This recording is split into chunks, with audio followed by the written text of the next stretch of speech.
Alors bonjour et bienvenue dans ce, je ne sais plus combien on est, quatrième, ça commence bien. Cahier de vacances du lapin d'Alice 2.0. Je crois que j'ai pas assez travaillé cet été, ça se sent, hein. Bref, aujourd'hui je vais vous présenter un trio. Alors on va presque dire qu'il y a de l'assortiment dans celui d'hier, hein. Un trio qui ne va pas spécialement ensemble, mais bon, c'est comme ça. Avec un petit top au tricot jaune, monopensé, et deux petites robes, une qui va faire le lien avec le petit top parce que on a du bleu et du jaune, hein, voilà. Et la dernière, elle est bleue. On fait un petit fade, hein. Bon. Vous l'avez compris, il n'y avait pas beaucoup de thèmes avec ces trois pièces. Alors, le premier top dont je vais vous parler, vous allez voir à la tête du patron qu'il date d'il y a très très longtemps. Voilà ce qui reste de là. Donc c'est le top Hunter, je sais pas comment on dit, de Bristol Ivy. Voilà. Que j'ai commencé il y a un an. Je crois que c'était juste après l'été. Donc vous voyez que déjà j'étais en phase jaune, hein. J'avais acheté de la laine à mon amie Maureen de Vulcaniarn, qui est de la Super Merino, donc fingering 400 mètres pour 100 grammes, mais qui a un Super Merino parce que elle m'avait expliqué ça, c'est 19,5 microns, enfin voilà, c'est une super qualité, 100% Merino Super Wash et coloris Mirabelle.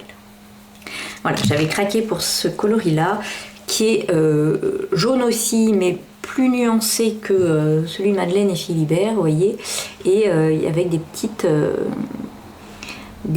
teintes rosées. Tiens, d'ailleurs, ça me fait penser, j'ai des Mirabelles là, c'est exactement. Alors voilà, on retrouve les mêmes nuances. Donc celui-ci, je l'avais tricoté, je l'avais commencé il y a un an, ce qui fait quand il a fallu commander la box de Madeleine et Philibert, j'ai un peu hésité en me disant ça fera encore un top jaune, mais ils sont très différents. Voilà, hein, on s'arrange comme on peut avec sa conscience. C'est pas le même jaune, on est d'accord. Le top que lui, il est quand même en mérinos, donc il est un peu plus chaud. Lui, c'est vraiment estival, c'est très léger. Là, vous voyez d'ailleurs, j'ai pas trop chaud, alors que j'ai un peu trop chaud avec ma jupe. Voilà. Et lui, il est plus loose que celui-ci. Donc le top Hunter, j'avais craqué sur ces détails qu'on retrouve au niveau des épaules et puis la dentelle du bas. Voilà, qui est relativement classique, mais qui me plaisait beaucoup. Donc c'est un top, lui, qu'on tricote. Alors avant, je vais vous dire, je l'ai tricoté dans la taille 2 et en aiguille 3,5. Voilà. Et j'avais 3 écheveaux. Donc vous voyez qu'il m'en reste le troisième, oui, pas mal. Comme je n'avais pas... bref, le départ en vacances a été un peu chaotique. J'avais pas pu anticiper comme je fais d'habitude. Donc je l'ai bobiné à la main. Ça faisait longtemps que j'avais pas bobiné un écheveau à la main. Voilà. Donc il m'en reste un petit peu du troisième, mais bon, moi les restes ça me dérange pas. Je me dis toujours qu'un jour je ferai quelque chose. Il arrive quand même que je les utilise, mais bon, ça s'accumule aussi. Bref, là n'est pas le sujet. Donc c'est un pull qui se tricote, enfin un petit top qui se tricote du bas vers le haut. Donc on commence par la dentelle. Voilà. Et après ces petites vagues. Donc une fois qu'on a fait ça, on a fait une bonne partie. Après on a pour se reposer, hein, le corps tout droit là, en jersey, en rond. Donc ça a été, lui, il m'a accompagné finalement pas mal pendant toute une année, quoi, même l'hiver, quand il y avait un tricoté, un truc où on n'a pas besoin de réfléchir. Hein, vous voyez qu'il est quand même assez ample, donc là il y a de quoi faire du tricot, zéro cerveau. Quand on est arrivé à cette hauteur, on va séparer dos et devant, voilà, et on va les travailler chacun séparément. Donc pour le dos, c'est pareil pour le devant. On commence par monter quelques mailles, faire le rang et puis monter le reste des mailles pour les emmanchures. Et ensuite on va tricoter tout droit et former les rangs raccourcis pour, vous voyez, hop, faire la pente des épaules des deux côtés. Ensuite on va laisser les mailles en attente et juste monter d'un côté les mailles qui correspondront au bas de la dentelle de l'épaule. On reprend le devant, on fait pareil, hein, on crée les mailles pour les emmanchures, tac tac tac, à nouveau les rangs raccourcis, et puis de l'autre côté, hein, à l'endroit où on n'avait pas pas créé des mailles, on va créer là encore des mailles pour l'autre épaule. Ensuite on va reprendre du coup les mailles qu'on avait laissées en attente, donc par exemple ces mailles qui étaient de ce côté là, les mailles qu'on vient de créer et les mailles qui sont là, et on va créer donc l'épaule comme ça en faisant des diminutions qui suivent les rangs raccourcis pour former l'épaule. Pareil des deux côtés, donc en fait on a les mailles qu'on avait laissées en attente là, les mailles qu'on vient de monter et les mailles qu'on avait laissées en attente de l'autre côté, et donc l'épaule se forme en suivant toujours la dentelle droite et en faisant là des doubles diminutions, des doubles SSK, voilà. Arrivé à l'encolure, bon bah là il suffit de faire un rang de côte 1, 1. Et puis il nous reste à reprendre les mailles des emmanchures et à faire à nouveau des côtes 1, 1. Voilà. Alors on se retrouve pour la deuxième partie de ce cahier de vacances un autre jour, avec du coup un autre temps, hein. On est passé de la canicule à l'orage. Bref, point météo pour expliquer que du coup je ne suis pas coiffée pareil, et surtout la lumière est très différente. Voilà, sur les quelques les petits réglages que j'ai fait, j'ai eu l'impression que c'était un peu tristoun. Du coup j'ai dû allumer même, vous vous rendez compte. Bon, bref. Donc dans ce cahier de vacances, on faisait un fade du jaune vers le bleu. Avec mon top Hunter et puis deux robes, une jaune et bleue et une que bleue. On fait ce qu'on peut pour trouver un thème. Hein. Alors la première robe, c'est la robe Florence de Majam.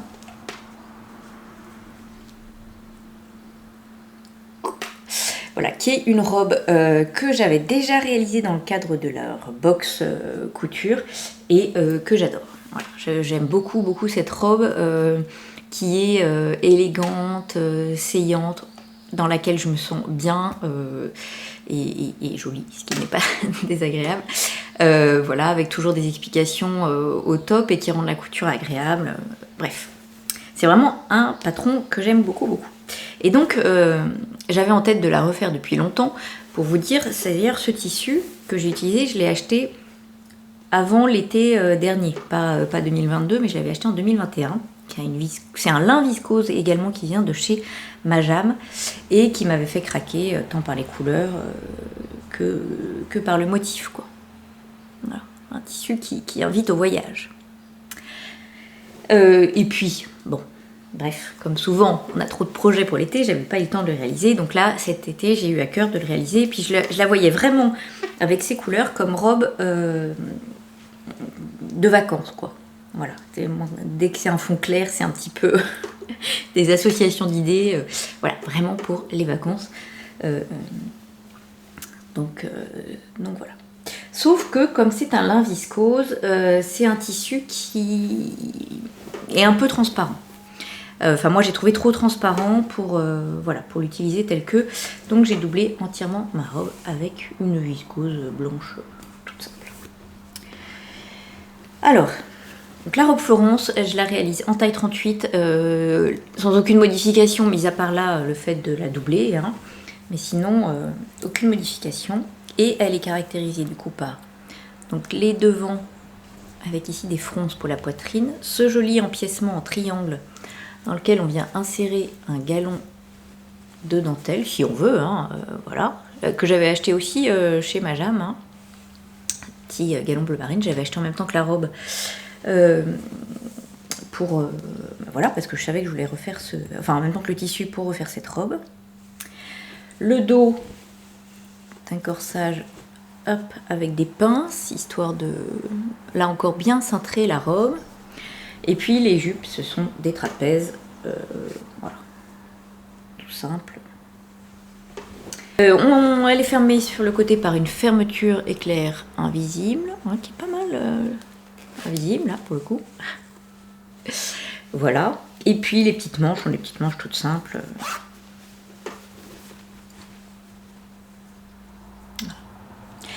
Alors, moi pour doubler la robe, j'ai un peu réfléchi à la façon de le faire au mieux. Bon, je ne suis pas sûre d'avoir trouvé la façon optimale.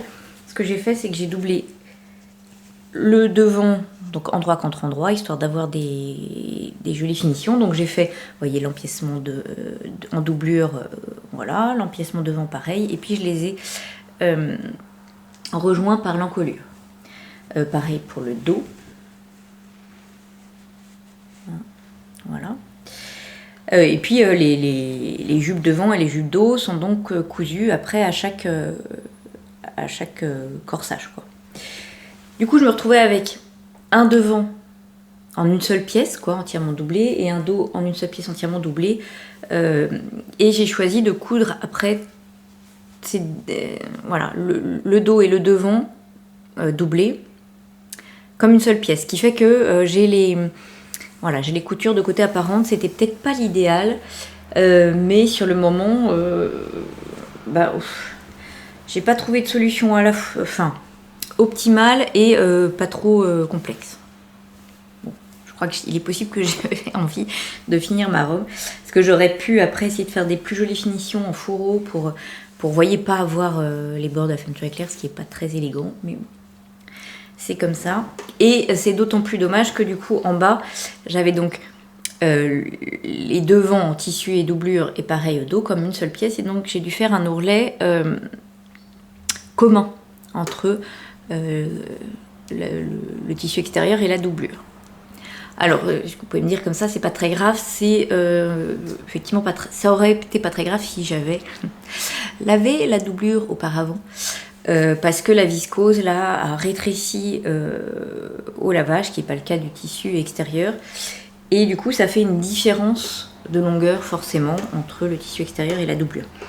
Alors ça s'est atténué beaucoup là au repassage, peut-être que c'est vrai que la viscose comme ça elle se rétracte beaucoup au lavage. Peut-être qu'en insistant davantage au repassage ça se réglerait, mais là vous voyez par exemple on voit ici où j'ai un peu moins aimé repasser, qu'il y a un surplus de matière de tissu extérieur par rapport à la doublure. Voilà. Alors je pense qu'en tirant bien sur la doublure intérieure, ça peut régler le problème, mais néanmoins, j'aurais lavé la doublure auparavant, et ça aurait réglé le problème. Bref. Donc ne faites pas comme moi. À vrai dire, c'est pas tant de laver qui m'a freiné là en l'occurrence que de repasser. Parce que ce type de doublure en viscose relativement fine, ça se froisse beaucoup après dans la machine, et donc c'est long à repasser. Bref, c'est mal. Voilà, et donc j'adore cette robe. Je dirais que là aussi, le seul souci, c'est que le fait de l'avoir doublée, c'est bien sûr qu'elle est beaucoup moins légère que ce que j'aurais souhaité. Alors que le lin viscose, c'est un tissu qui est hyper léger, hyper agréable. Le fait de l'avoir doublé la rend très agréable quand même, mais beaucoup moins légère. J'ai pu la porter, j'ai porté en Italie, alors qu'il faisait très très chaud. J'ai pas cramé, mais par rapport à la robe brin de soleil que je vais vous présenter juste après, ça n'a rien à voir. C'est-à-dire que si on veut vraiment être à l'aise et ne pas mourir de chaud dans ses vêtements, il vaut mieux la robe brin de soleil que la robe Florence. Bref. Donc voilà pour cette version du coup très vacances, et qui n'a... Donc maintenant j'ai envie d'une version plus rentrée. En tout cas j'avais envie, avant que là on rentre dans l'automne d'un coup, qu'on verra si l'automne persiste ou pas. Bref. Donc la deuxième robe de ce petit cahier vacances, ça y est, on est passé au bleu, c'est donc la robe brin de soleil de Liz Taylor, qui est un patron qu'elle a proposé en téléchargement gratuit cet été. Je crois qu'il y avait un petit défi d'organiser, je n'ai pas suivi d'ailleurs s'il était fini ou pas. Donc c'est un modèle très très simple, avec donc un devant, voilà, en une seule pièce. Il y a des pinces quand même, qu'on voit très peu. Un dos pareil en une seule pièce, et puis 2 rectangles pour former la jupe, 2 rectangles froncés. Et des bretelles qui normalement sont réglables. Moi j'ai pas fait réglable parce que c'est pareil, là c'était... je l'ai cousu juste avant de partir en vacances, j'avais pas beaucoup de temps et pas de pièces de... pas de petits trucs pour régler les bretelles sous la main, donc je me suis dit c'est pas grave, je vais les faire à ma taille. Sauf que invariablement je me plante de taille dans les bretelles, je ne sais pas comment c'est possible. Chaque fois je me dis fais attention, je sais pas si j'ai un haut de buste court, mais bon voilà, de manière générale il faut que je fasse des bretelles plutôt plus petites que préconisées, enfin pas très longues, et j'ai l'impression de le faire mais peut-être pas assez. C'est vrai que c'est toujours plus facile de raccourcir une bretelle que de la rallonger, donc j'ai peur de faire trop court, mais du coup je fais toujours trop long. Bref. Donc sauf que ma petite robe, je voulais la twister un tout petit peu. Alors d'abord je l'ai réalisée en taille 38. J'ai pas fait de modification. Et dans un tissu, une viscose aussi Watsix que j'avais acheté chez Pauline, la mercerie La Rochelle, que je trouve absolument magnifique. Du bleu, des feuillages, voilà. J'aime beaucoup, beaucoup. Et donc pour twister un petit peu ma robe, j'ai choisi d'insérer un galon de dentelle, c'était la période, dans le décolleté, tout au long du décolleté. Alors ça c'est un petit galon, j'ai acheté ça en rouleau sur Rascol, c'est entouré autour d'un truc en bois et c'était pas très cher. Donc je suppose que je crois que c'est des reproductions de dentelle ancienne, c'est pas une dentelle ancienne, mais voilà, un truc tout simple mais que j'aime bien. Et pour la jupe, j'ai voulu faire aussi un petit twist. C'est un détail que j'aime bien, c'est-à-dire qu'on vient coudre, non pas endroit contre endroit, mais donc là, on a l'endroit du devant envers de la jupe en faisant un petit volant là. Voilà, c'est un petit détail que j'aime bien et je me suis dit ça donnerait un petit twist. Alors ça demande un petit peu de préparation, donc il faut allonger, j'ai rajouté du coup, combien j'ai rajouté 3-4 cm en haut de la jupe, de façon à pouvoir faire un revers, à le foncer et du coup à le plaquer. Alors la seule chose c'est que ça demande de faire attention parce que comme on voit pas les... Enfin moi quand je couds toujours par rapport à un repère sur ma machine à coudre, là on peut pas puisqu'on coud, on a du tissu des deux côtés, donc il faut bien préparer la pièce en amont, bien marquer, etc. Et je trouve que ça pardonne moins pour le... Si je me perds pas dans ma jupe, ça pardonne moins pour la répartition des fronces. Et là, on voit un petit peu qu'elles sont moins bien réparties. Là, par exemple, vous voyez, j'en ai beaucoup moins que là. Parce que, à la fois, il faut bien répartir les fronces et à la fois sans faire bouger le tissu de la jupe par rapport au corsage, histoire que à l'intérieur, on est bien... voilà, une couture droite et pas la jupe qui soit un coup plus haut, un coup plus bas sur le corsage. Bref. Et donc, une fois que, pour finir le décolleté, on vient le finir avec une parmenture en insérant les bretelles. Et donc, vous allez voir que moi, donc les bretelles devant, là j'ai un peu galéré d'ailleurs avec la dentelle. C'est pareil, je me suis compliqué la vie, enfin bon. Et donc je laisse toujours un bout de bretelle. Vous voyez, tellement j'ai peur que ça soit trop court. Et là, c'est ce que j'ai laissé alors que j'avais raccourci. J'ai raccourci de 5 cm déjà par rapport à mon premier coup. J'avais fait des petits nœuds cet été parce que je m'étais bien sûr trompée dans la longueur. Voilà, voilà. Donc une petite robe toute simple, hyper agréable à porter pour le coup, parce que très très légère et que j'aime beaucoup, voilà, avec ce joli tissu. C'est des cousettes assez simples, j'ai pas grand chose d'autre à dire. Par contre, eh bien je vais essayer tout ça pour vous montrer ce que ça donne porter. Alors, d'abord mon hunter. Voilà. Qui est hyper agréable à porter, le fil est vraiment tout doux, tout moelleux, je trouve ça très joli. J'aime beaucoup ces petites épaules. Donc vous voyez que lui il est un peu plus long que Voilà. Donc sur la jupe, c'est pas idéal, mais enfin bon, c'est ce que j'avais sous le coude. Voilà. Donc, sur un pantalon, ça sera plus sympa. Ou une jupe droite, à voir. Je n'ai pas encore trouvé, vous voyez, pour lui. Parce que comme je viens de le terminer, qu'il est en mérinos quand même, je ne l'ai pas encore porté. Voilà. Et vraiment tout doux. Voilà pour ce top hunter. Et je vous passe la robe Florence. Alors, donc... Hop. Voilà, une jolie longueur.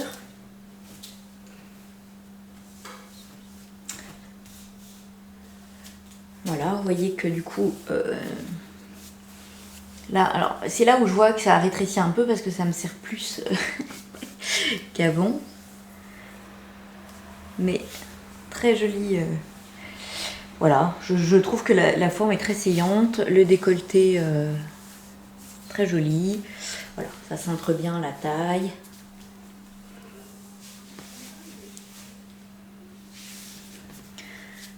Voilà, donc je la trouve très très jolie, j'aime beaucoup ces couleurs, mais vous voyez, ça fait très été quoi, faut être un peu bronzé, je trouve, et donc il m'en faut une pour la rentrée.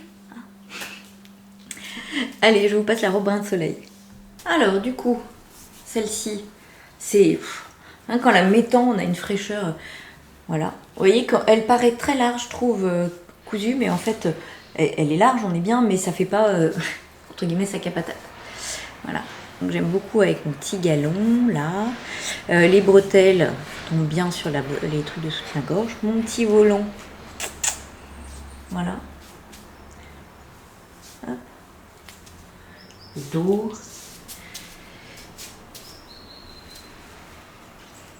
Et voilà.